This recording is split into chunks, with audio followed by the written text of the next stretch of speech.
বলতে পারবেন বাংলাদেশ কি একটি দ্বীপ নাকি উপদ্বীপের অংশ? আসলে দ্বীপ বা উপদ্বীপের মধ্যে মূল পার্থক্য বা কি? মাত্র 1 মিনিটের ভিডিওর মাধ্যমে আপনাদেরকে আমি দ্বীপ এবং উপদ্বীপের মধ্যে পার্থক্য ক্লিয়ার করে দিচ্ছি।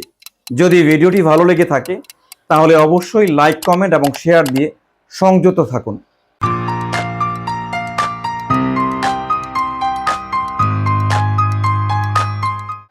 দ্বীপ যার চারিদিকে পানি আছে সেটি হলো দ্বীপ। যেমন গ্রিনল্যান্ড, মালদ্বীপ, বাংলাদেশের সেন্ট মার্টিন। উপদ্বীপ, উপদ্বীপ কাকে বলে? যার 3 দিকে পানি, একদিকে স্থল। মোট কথা 3 দিকে পানি বেষ্টিত স্থলভাগকে বলা হয় উপদ্বীপ।